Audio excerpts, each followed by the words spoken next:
Haïti. Les portes de l'enfer sont habitées par des anges noirs.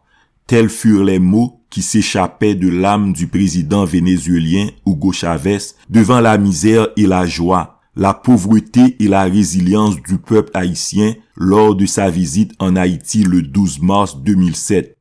Si en temps normal, la misère du peuple haïtien était caractérisée par ces mots, après le séisme du 12 janvier 2010, les mots seraient « Les profondeurs de l'enfer sont habitées par des anges noirs. Port-au-Prince est réduite en un cimetière à ciel ouvert. L'odeur de la mort s'élève dans toutes les rues de la capitale. La fange et la misère du peuple haïtien sont exposées devant toute la communauté internationale qui lui prêtait aide et secours pour déterrer 123 de ses fils sous les décombres. Un plus grand nombre de nos compatriotes, enfouis sous les décombres, mouraient un jour à la fois par faute de sauveteurs. Le peuple est impuissant, l'État inexistant devant cette tragédie.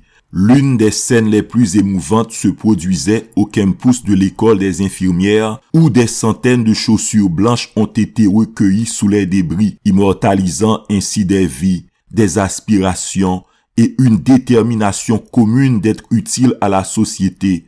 Chaque paire de chaussures représente une vie, un passé, une histoire et à l'inévitabilité du sort, une étoile tombée à la fleur de l'âge. Je ne m'en prends pas à la nature, elle a son droit. Elle doit poursuivre sa cause bivalente apportant bonheur et malheur. Mais là où il y a des gens consciencieux, un État compétent et des institutions fonctionnelles, les risques pouvaient être réduits, car l'homme est le seul être vivant doté de la capacité de modifier ses conditions d'existence et de résister contre les assauts de la nature. Par contraste, le séisme de Loma Prieta qui s'était produit le 17 octobre 1989 dans la baie de San Francisco en Californie a fait seulement 63 morts. Celui d'Haïti a causé la mort à plus de 230 000 personnes. Ces gens-là n'avaient pas besoin de mourir. Un journaliste a dit « J'ai visité et travaillé dans plusieurs pays pauvres, mais la misère du peuple haïtien, c'est du jamais vu. Où sont les ambulances, les services pompiers, les services de secours dans cette grande capitale vieille de plus de 200 ans? Toute Haïti n'était pas détruite. Où sont les employés de services publics du gouvernement dans la 2e, la 3e, la 4e ville du pays?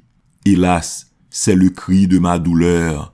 Qu'il me soit permis de dire que le sang de toutes les victimes du tremblement de terre sont sur les mains et dans les poches de tous les dirigeants d'Haïti.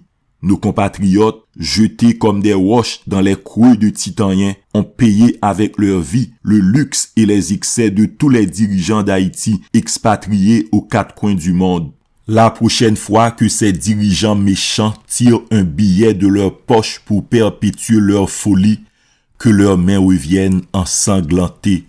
La prochaine fois que ces dirigeants malhonnêtes écrivent un chèque pour exhiber leur pompe, que cette inscription « Prix du sang, prix du sang, prix du sang » se fasse voir sur la ligne du montant, que la voix de ces milliers de nos frères, criant des décombres jusqu'à Dieu, continue à les hanter jour et nuit, réclamant justice et réparation.